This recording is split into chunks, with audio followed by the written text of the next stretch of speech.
Right, we now come to the urgent question. Imran. I am so very grateful, Mr. Speaker. Can I ask the Deputy Foreign Secretary if he'll make a statement on the government's response to the crisis in Sudan? Deputy Foreign Secretary.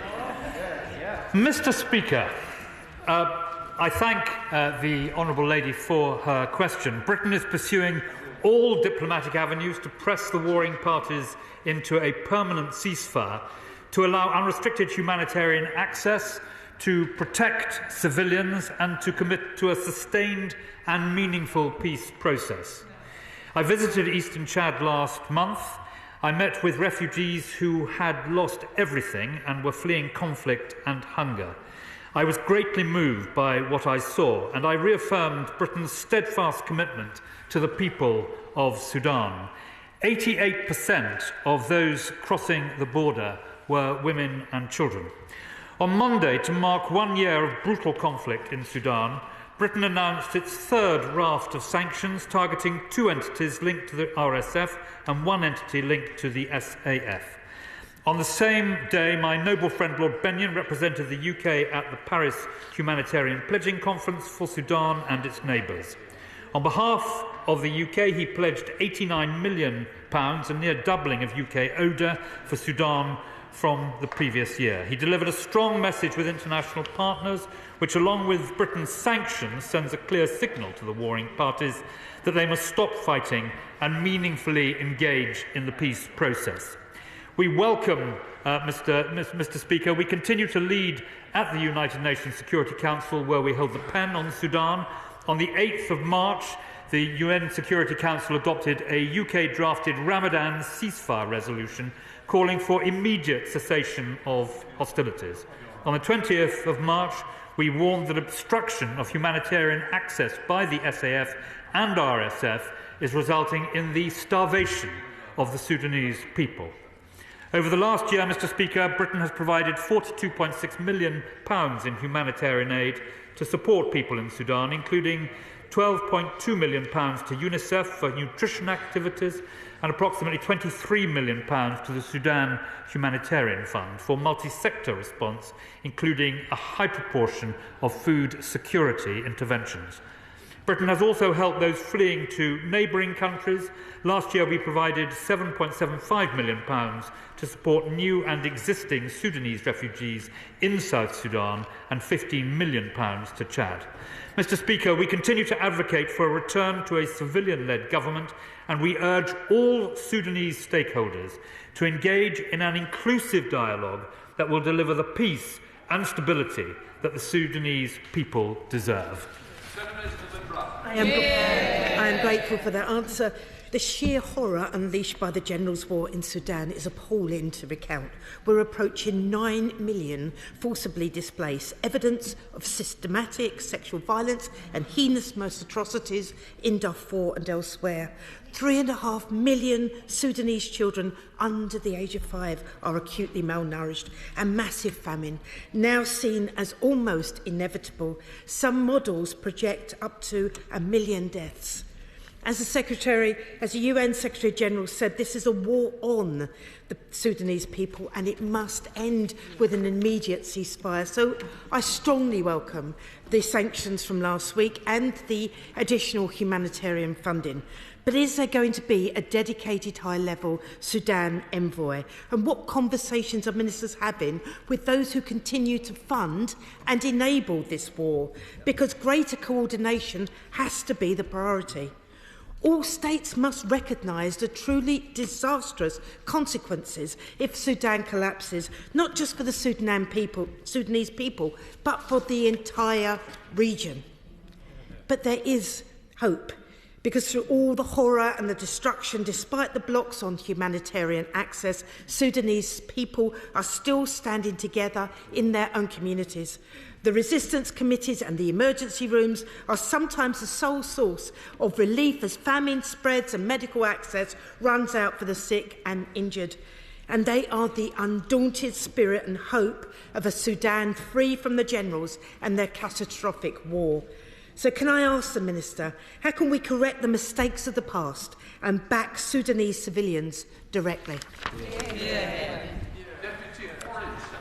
Well, I thank the Honourable Lady very much for the eloquent way in which she has outlined the position in Sudan. She is absolutely right. On the subject of the Sudan envoy, let me assure her that there is a very strong, very experienced envoy who covers the Horn of Africa, and she focuses particularly on Sudan.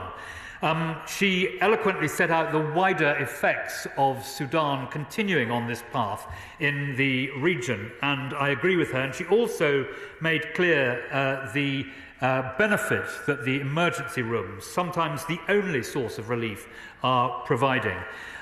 She asks about the mistakes that have been made in the past in respect of civilian rule. Britain has called, I think, across all parts of this House, for a ceasefire so that the generals take their troops back to barracks and the political space has a chance to advance. She will know that Abdallah Hamdok and Takadam, the civil society political grouping, have been working together, supported by Britain, in a conference in Addis Ababa and elsewhere.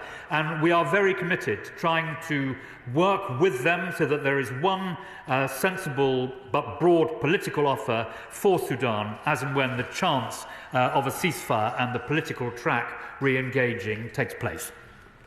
Chair of the Intelligence Committee, Sir Julian Lewis. Thank you, Mr. Speaker. Does the government have any evidence which it can share with this House of the involvement of major foreign powers in what is happening in this terrible conflict in Sudan?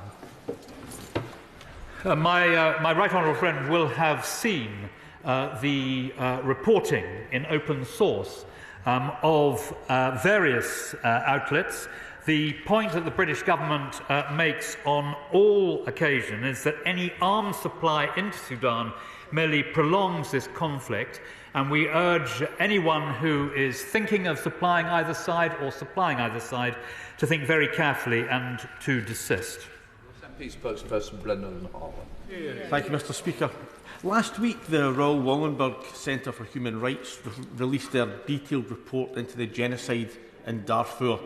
The report described atrocity crimes, including massacres, sexual violence, the burning of villages and destruction of key infrastructure, all targeting Darfurians in the region. The authors of that report say just 20 years after the first genocide, the same perpetrators are committing the same atrocities against the same innocent groups, all the while evading accountability. Can I ask the Minister, has he read their report and his department planning to meet with the Royal Wallenberg Centre? And what is the government's own assessment of the risk of genocide in Darfur, and how is it planning to implement its obligations under the Genocide Convention? And finally, has a joint assessment of conflict and stability been carried out on the situation in Sudan? And if not, why not? And if it has, will he share those findings with the House? Mr. Speaker, the honourable gentleman is right to focus on what is happening in Darfur. He will know that we have funded the Centre for Information Resilience, which investigates attacks on civilians and is monitoring and keeping records wherever possible, so that there can, at some point one day, be an accountability and no impunity. He will also be aware that the position in Darfur, and he asked me this question specifically, bears all the hallmarks of ethnic cleansing. I first visited Darfur in 2005 and again in 2006 with the Foreign Secretary, and it has been a significant preoccupation of this House, and quite rightly so. He may rest assured that we are doing everything we possibly can to support the poor and long-suffering people of Darfur in every way we can, but he will equally understand the physical constraints on being able to do that in the way we would wish. Vicky Ford. Thank you, Mr. Speaker. It's been described as the world's worst humanitarian crisis in decades, and the war that the world choose to ignore. Last week, members of the all-party group from Sudan heard from eyewitnesses and aid workers. We heard of 5 million people on the brink of famine. We heard of aid convoys being held at gunpoint, aid being looted, 50 aid workers murdered. The war, the misery has gone on for a year, and it is getting worse. People want to know what the UK, as the penholder at the UN, is doing to try to shift the dial and bring peace. So on behalf of the all-party group, what pressure are we putting on the UAE and Iran to stop them supplying arms? What actions are being taken to enable the aid convoys to move? What has been done to end the culture of impunity? Why have those who have already been indicted for genocide never been held to account? And why will the UK not appoint a dedicated envoy so that we can show that we put all of our diplomatic weight behind the efforts to find peace? Minister. Mr. Speaker, well, we always consider whether or not the issue of the envoy could be boosted. As I said to the Honourable Lady, we think that the position at the moment is providing maximum effect, but we keep these matters under review, and I particularly want to pay tribute to her and the APPG for the work that they are doing. And she's entirely right in what she says. The UN issued a white note on the 15th of March, warning of the risk of conflict-induced famine. 21 humanitarian aid workers have been murdered at least. There are 8.6 million people displaced, and nearly 18 million people are suffering acute levels of food insecurity. That is 40% of the population, and amongst them are 730,000 children who are facing the deadliest form of malnutrition. Imran Hussain. Thank you, Mr. Speaker. As has been said, with almost 25 million people in Sudan in need of assistance, more than 8 million people left displaced, and the lives of 230,000 children and new mothers at grave risk now due to famine. The UN OCHA now report that they need $2.7 billion to meet the huge humanitarian need in the country. Now, I note from what the Minister said today that the UK has doubled the humanitarian aid that it has committed. But does the Minister agree with me that this still falls far short of the threshold, and ultimately it will be able to achieve very little if there isn't a ceasefire and an end to the fighting to allow it to be distributed safely? So what is the UK government doing, along with our international partners, to make sure we achieve the immediate and lasting ceasefire sooner rather than later? He is right, Mr. Speaker, that a ceasefire is absolutely essential, with the troops returning to barracks and the opening up of a political track. And that is the central thrust of the British government's policy. He acknowledges that we have managed nearly to double aid to £89 million this year. And, of course, for South Sudan, which addresses many of the problems of Sudan as well, that figure is £111 million. More than double for this financial year, and includes multilateral and bilateral spend. And the fact that Britain has doubled its contribution gives it a locus, which was very well used by my noble friend Lord Benyon last week in Paris at the Sudan conference, to make the point about other countries as well supporting the desperate plight that so many find themselves in Sudan. Thank you, Mr. Speaker. Can I very much welcome this urgent question and indeed the government's response. We regularly talk about what's going on in Ukraine and indeed the Middle East, but we don't focus on Africa, the continent, and indeed Sudan, the country itself, which is now turning into a failed state. There's every prospect, Mr. Speaker, of what's going on in Sudan to spill out into other parts of Africa, Central Africa, and indeed the Sahel. Could the Deputy Foreign Secretary update the House on whether we have any presence in the port of Sudan?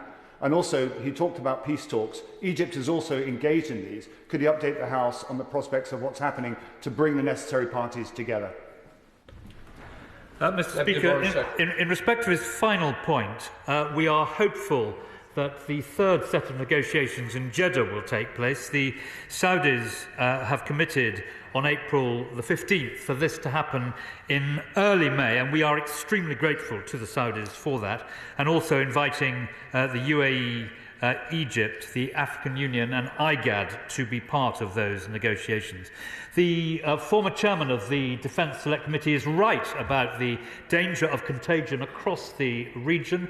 We are doing everything we can to support Abdullah Hamdok and the Takadam, as I mentioned earlier. And in terms of our support within Sudan, the ambassador is currently based in Addis Ababa and is working energetically with all the relevant parties to try and make progress. Kim Johnson. Thank you, Mr. Speaker. Minister, the Sudanese community in my Liverpool Riverside constituency will be decidedly underwhelmed with your response to this urgent question, because you mentioned about supporting people moving to neighbouring areas, but what you don't mention is the Sudanese who've lived and worked and contributed for years to the UK to bring over family members fleeing the conflict, or to extend student visas or protections for Sudanese asylum seekers. Minister, what will it take for the UK to provide a visa programme for Sudanese asylum seekers similar to the Ukrainian scheme? Well, the two situations, Mr. Speaker, are not analogous, and if the Labour Party wants to launch a campaign for extra visas and a special scheme matching the one in Ukraine, I look forward to hearing details of it. Alexander Stafford. Thank you very much indeed, Mr. Speaker. Now, my wife and I spent a wonderful holiday a few years ago in Sudan, and it was amazing to see the amazing people there, but also the rich cultural heritage which Sudan has to offer. There's many World Heritage sites, the pyramids of Meroe, more pyramids in Sudan than Egypt, the ancient cathedrals there, and even Lord Kitchener's boat. Now, we hear that fighting has spread to some of the World Heritage areas, and I know UNESCO are protecting two World Heritage areas, Meroe and Jebel Bakhol, under the Heritage Emergency Fund, which the UK government does contribute to. But what further what further money can the UK do to help protect this World Heritage, bolster UNESCO, and protect these ancient and important aspects of our civilization? My honourable friend is right about the deep heritage and also the very deep links which exist between Britain and Sudan, have done for very many years, which include heritage links. But the truth of the matter, Mr. Speaker, is that we have to do everything we can, holding the pen at the United Nations as we do on Sudan, to achieve this ceasefire and the reopening of political space. If we are able to do that, we will be able to focus directly on the points that my honourable friend has made. Clive Efford.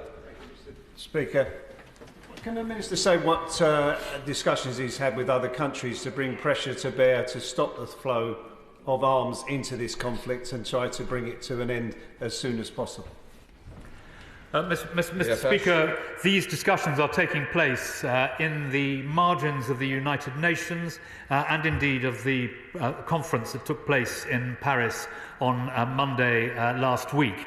And he is right to emphasise that we need to ensure that arms do not fuel this conflict, and that is why Britain urges everyone to ensure that there is no further arming of either party. The arms embargo goes the whole way over Darfur and would be over the whole of Sudan if the Chinese and the Russians were willing to sign up with the rest of us to implement it. Jim Shannon. Thank you, Mr. Speaker. You absolutely cut me off balance there, you know. I was just about to take my diabetic tablets whenever you called me, so that's one for later. Can I thank the Minister very much for his answers to the UQ? The Minister will be very aware that more than 9,000 people have been killed, nearly 6 million displaced, and persecution that Christians are facing. So what support is government offering to NGOs such as church missionaries who are on the ground seeking to help Christians who are displaced to not only feed their children, but to provide a semblance of an education and indeed, most importantly, hope of a future life? Thank you. Well, my honourable friend will understand the great difficulties of helping directly on the ground. But this is something of very great interest, I know, to both him and to the Prime Minister's envoy for freedom of religion and belief. And we must continue to find every possible way of supporting the important groups which he mentions. Lawrence Session-Lowe. Thank you, Mr. Speaker. Mr. Speaker, if the Minister hasn't read it, I'd draw him to a briefing and report by Zainab Mohammed Saleh, a Sudanese journalist, who records her account on the BBC website, where she states, and I quote, "People have told me of ethnically targeted killings and sexual violence. They remain traumatised months afterwards." And the Minister may be aware that months before this war broke out, sexual violence and gender-based violence was being used against women. In June 2023, it was estimated that over 60,000 survivors of conflict-related sexual violence in Sudan, and we continue to see reports of sexual violence. Can I ask the Minister what steps the government is taking to address this really important issue and prevent further cases of violence and rape being used as a war weapon? Well, I'm afraid, Mr. Speaker, that the Honourable Lady is entirely right, and we have read these reports and many other reports with horror. That is one of the reasons why we are supporting the Centre for Information Resilience, so that we can do everything we can to deter any question of impunity. But it is extraordinarily difficult, and as she rightly says, in Darfur, what is happening bears all the hallmarks of ethnic cleansing. John Worrell. Thank you, Mr. Speaker. The attention paid to the conflict in Sudan does not reflect the scale, the enormity of the suffering there, with millions displaced, facing famine, violence, insecurity. And as chair of the All-Party Parliamentary Group for Africa, I want to thank my honourable friend, the member for West Ham, for bringing this urgent question. Now, the Minister spoke about the arms embargo, such as it is limited. Is he aware that it is being broken on a grand scale and the pervasive flow of arms into Sudan? And what is he doing to monitor that and to try and reduce the flow of arms which fuel this conflict? Well, on the second point that she makes about the supply of arms, I've set out the clear message from the British government on that. On the first point that she makes, she is right that the conflicts elsewhere in the world, particularly in Ukraine and Gaza, have to some extent taken attention away from Sudan. And indeed Ethiopia, where Britain was leading in Geneva last Tuesday the effort to raise money to head off a famine there. So part of the benefit of this urgent question today is to make clear both the threat and what is happening in Sudan, but also what Britain is doing to try and assist. Joanna Cherry. Sudanese students at Heriot-Watt University in my Edinburgh South West constituency were desperately worried about their family members in Sudan when I met with them last year at the request of the university chaplain. Many of their family members needed help to flee to neighbouring countries, and others have sought family reunification with British citizens already living here. Can he tell me what the government is doing to help British citizens save the lives of their relatives in Sudan? Minister. Well, Mr. Speaker, she will know the steps which Britain took a year ago to help those who were seeking to leave. But since then, the vast amount of migration has been across the border into Chad and into South Sudan, and indeed into Ethiopia. And Britain has contributed £15 million to help those whom I saw near Adre on the border between Sudan and Chad just at the end of last month, but also in respect of South Sudan, where there is a very significant and increased programme of humanitarian support. We have directly contributed nearly £8 million. So calm. Thank you, Mr. Speaker. I recently met the community president and the Secretary General of the Sudanese Community Association of Greater Manchester, where we discussed the horrific civil war in Sudan and the desperate need to bring about a peaceful and sustainable end to the conflict. The war may be taking place in Sudan, but it has huge implications for Sudanese communities in Britain, like the one in Manchester. So I also ask, what support is the Foreign Office providing Sudanese communities in Britain who are trying to support their loved ones who are fleeing and from the violence and to reach a place of safety? Mr. Speaker, there is very little we can do until they reach a place of safety. And as I said, many have fled across the border into Chad and also into South Sudan. And we are actively helping those people in the way that I described. Hannah. Mr. Speaker, Sudan is experiencing the worst displacement crisis in the world. It isn't so much a civil war as a war on civilians who are losing their homes and their livelihoods and their lives on a scale that it's very hard to comprehend. Sudanese people do feel forgotten, so it's vital that both aid and political focus are forthcoming. As well, will the Minister work with his colleagues in the Home Office to support Sudanese people currently in the asylum system who are beside themselves with worry about family members, and better facilitate reunion for those UK citizens who have family who are among the most affected and able to leave? Thank you. Mr. Speaker, we will of course do everything we can to assist. She will understand the constraints under which we work, but I will note what she has said. And in particular, if she has any specific cases which she wishes to raise, I hope she will do so. Thank you very much, Mr. Speaker. Given the level of death, despair and starvation, we need an immediate ceasefire in Sudan, but also cross-border and cross-line humanitarian aid access is being blocked and impaired by both sides, even though they are in effect starving their own people to death. So, Deputy Foreign Secretary, what steps is the government taking to get the Adre crossing opened and to expose the impact of RSF extortion on humanitarian aid convoys? Well, in respect of the point that he has made about Adre, that was where I was when I was on the border between Chad and the Sudan. And I saw the weight of human misery crossing that border, 88% of whom were women and children, showing that the men had either been murdered or had gone into hiding. So he is quite right about the importance of Adre. And in terms of what he says about the two generals effectively waging war on their own people, and the phrase I think he used was starving their own people. He is right, and that is why everyone is urging these two generals to desist, get their troops back to barracks, and give a chance for a political track to reconvene and re-emerge. Jessica Morton.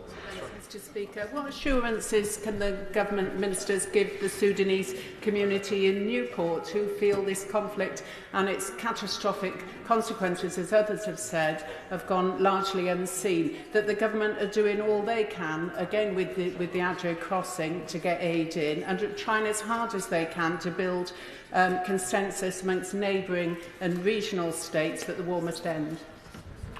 Well, I hope very much, Mr. Speaker, that today's urgent question will be of some comfort in respect of what the government is seeking to do, and also in respect of the role we play at the United Nations, where we are the penholder, but also the role we play in the Troika with Norway and the United States to try and bring this awful crisis to a conclusion. Jeremy Corbyn. Thank you, Mr. Speaker. The information we've received via Al Jazeera and others is truly horrendous about what the situation is in Sudan. 8.2 million people have left their homes, 17.7 million are with food shortages at the present time, and cholera, measles and other diseases are absolutely rife. And unless there is a very rapid ceasefire, the planting season simply won't begin, and there will be even greater and deeper hunger, not just in Sudan, but in neighbouring countries afterwards. Does he have any realistic hope that a combination of the UN and the African Union and anyone else that can intervene will effectively bring about a ceasefire to allow at least people to return to their homes and be able to feed themselves? Mr. Speaker, the former leader of the opposition makes the case very clearly. The figures which he sets out show the scale of the disaster which has engulfed Sudan. When I was on the border between Chad and Sudan near Adre, I saw for myself the work that was being done by organisations like the World Food Programme, which Britain strongly supports, but also the IRC and indeed Médecins Sans Frontières. The work is going on wherever it can, but it is extremely difficult because of the circumstances he set out. What assessment has been made of the potential levels of food insecurity and the level of response needed if the conflict goes on through the summer and disrupts the next planting season? Well, she is entirely right, and of course the World Food Programme told me when I was in Chad that effectively they had supplies of food only till the end of May.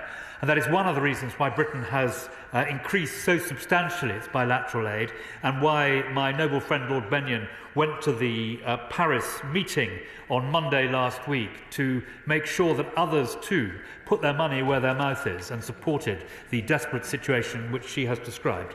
Stuart C. MacDonald. Mr Speaker, this morning I had the pleasure to meet with some brilliant organisations who are working on behalf of people in Sudan but who are desperate to be reunited with family here in the UK, and they want to have answers to two questions. First of all, why is it taking over a year for many of these applications to be decided given the circumstances that they're having to live in? And secondly, why is it that the government demands that these people have to make dangerous and illegal cross-border journeys before they'll even consider the applications because they have to enrol biometric information? That seems completely counterintuitive. Will they give the Home Office a polite kick up the backside and urge a change in approach? If the honourable gentleman would like to give me details of any specific cases, I will of course make sure that they are looked into. Paula Barker. Thank you, Mr Speaker. What steps is the government able to take to stem the flow of resources to the RSF? Not only weapons, but fuel across the border from Libya. And is the government monitoring the potential for onwards flow to Sudan as a result of continuing Russian supply of arms within Libya? Mr Speaker, we urge all parties not to supply weapons to the belligerents in Sudan. This will merely extend and continue the appalling situation which exists there, and that is why Britain is so clear that we should seek to starve this conflict of any additional weaponry. Claire Anderson. Thank you, Mr Speaker. The opposition welcomes the government's atrocity monitoring and prevention work in Sudan, even though it's belated. But it's also important to join up this work with our diplomatic efforts in support of talks in Jeddah next month, which are inclusive and effective. So is there a strategy to use targeted pressure to help isolate those responsible for atrocities and bring them to justice and bring both warring parties to the table? Well, in respect of targeted pressure, she will have seen the recent announcements about sanctions against both the RSF and the SAF, and the earlier steps that were taken as well. And she's right to focus on Jeddah 3, which looks to be the best bet at the moment for progress, and Britain is giving very strong support to that process. Emily Griffin. Thank you very much indeed, Mr Speaker. Well, on Monday, the government announced 3 sanctions against businesses supplying arms to the Sudanese armed forces and the rapid support forces. What assessment has the Deputy Foreign Secretary made of how effective those will be in the greater scheme of all the arms that are being supplied to those two warring factions? Well, she's right to focus on the sanctions, and although we don't talk about future plans on sanctions across the floor of the House, the way these things work is when we see that sanctions are not working as well as we had hoped, we will always seek to reinforce that. That is the nature of imposing sanctions, as we've seen in other areas as well, and we will do everything we can through the sanctions regime to advance the objective which she and I both share. Sir Stephen Timms. Thank you, Mr Speaker. The Minister's referred to the problems of food security. It does seem very likely the planting season is going to be disrupted again this year. What are the implications of that for food security in Sudan and South Sudan this autumn and into next year? And has a target been set for the amount of international aid to be gathered to deal with this looming crisis? Deputy Foreign Secretary. Well, the targets that are required are the subject of continuous discussion, particularly with the World Food Programme and at the UN, and they help to inform the discussions that took place in Paris last week. But he is right about the dangers of the harvest failing. The lean season approaches in other parts of Africa too, including Ethiopia. This is the nature of climate change and sometimes factors like El Nino and so forth, and they are extremely worrying. The effect of the harvest failing and the onset of the lean season is very serious indeed in terms of nutrition and food dependency. I thank the Minister for his previous engagement regarding a number of constituents whose family members have been stuck and affected by the ongoing conflict in Sudan. But can I ask him what conversations he's had with his counterparts in Egypt, who, as far as I understand, are still suspended issuing visas to Sudanese nationals that are holding UK travel documents, meaning people got stuck in Egypt who could well be here with their families right now if that was not being held up by the Egyptian authorities? Well, Mr. Speaker, we have an extremely effective embassy team in Cairo and in Egypt with very close relations across the top of the Egyptian government and in all parts of it. If there are any specific cases which she wishes to raise again, then I hope that she will, and I will certainly take them up for her. That completes questions.